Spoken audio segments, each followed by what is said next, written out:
Straight down the line, really. Have we imported backward ideologies?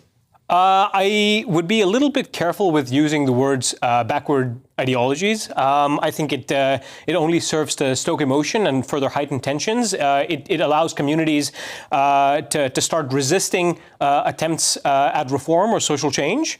And in addition, as far as importing backwards ideologies are concerned, it's not necessarily the case that these are practices in the country that have recently been imported as a result of the last 5 or 10 years of immigration. There are a lot of communities that have third or fourth gen immigrants that have been around for 50 or 60 years, but the practice is still widespread that has resulted in ghettoization everywhere. And so I'd be cautious of on that then. Sorry, before we go to Mr. Akunjee. So you talk there about ghettoization. So instead of maybe saying that it's an importation of backward ideologies, is it a sign that things like multiculturalism or integration has failed? I would certainly say that this poses that there are challenges to integration, and that in order for minority communities of any kind to fully integrate, you need the formation of a national identity, particularly in an open, pluralistic, high trust society like the UK. And the prevalence of cultural marriages within pockets of communities, pockets of sub-communities all around the UK, further entrenches kinship ties and inhibits the formation of a national identity. OK. Mr. Akunjee, I'll throw it over to you now. I mean, a lot of people would say that this is not a traditionally British practice, I suppose, and that we have, largely speaking, imported this problem a little bit like FGM. I'd say that it's very much the practice amongst the royal class. Cousin marriage is something that's pretty exclusively, predominantly practiced amongst the royal families of Europe and even Britain fairly recently. So I wouldn't say it's outside of the British culture, but I have to ask, what is the backward ideology you are identifying? What is it that is? Well, it's an ideology or a culture where cousin marriage is both common and potentially actively encouraged.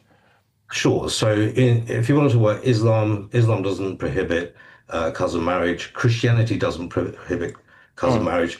Christianity is 500 years older than Islam. Yeah. Judaism doesn't. I suspect whilst I appreciate the line that you're going down here, I suppose really it's about realistically where is it more commonly practiced at the moment. So, for example, you end up in places like Birmingham, where we are employing specialist inbreeding nurses and incest nurses, and that is mostly to do with the British, Pakistani, and Bangladeshi communities there. When we say incest, we're talking about people who've married their sisters or their parents. So that seems to be already an illegal practice that's being practiced, enough to require the need for such specialist nurses.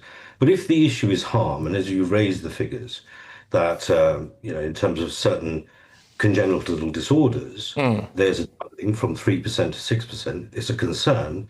But then are you then going to ban women over 35 conceiving children? Because the rate of Down syndrome amongst women who give birth in their 20s is 1 in 1,250.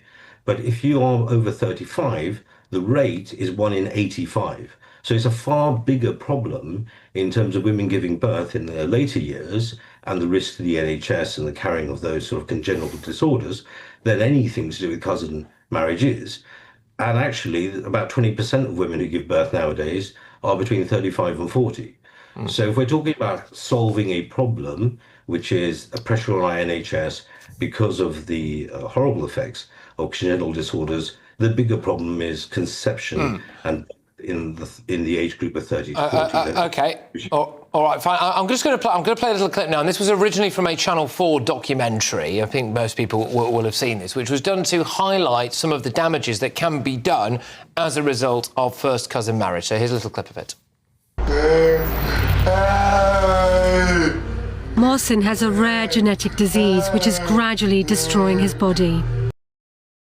So it says there that in that clip, and that was obviously from a good few years ago now, but the statistic at the time, Mustafa, that Channel 4 used was that more than half of British Pakistanis marry their first cousin.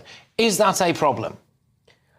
I think that when propagated over multiple generations, it is a problem. And I mean, again, the argument is fairly simple. It's twofold.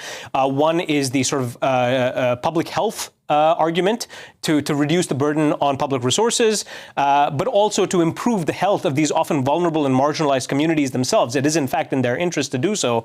What often causes a lot of the resistance to measures to reduce such sorts of cultural practices is the general impression that a lot of these communities get that the ban is being used as a cudgel, another cudgel of many other cudgels to beat them over the head with. And so a certain degree of sensitivity needs to be maintained when engaging these communities so that they don't shut themselves off. But nevertheless, it remains the case that it is in the public health interest, and further that it will help fashion the formation of a national identity, a pluralistic identity, rather than the sort of cementing of blood and clan ties in a lot of these often quite small geographic locales, like Bradford or Birmingham.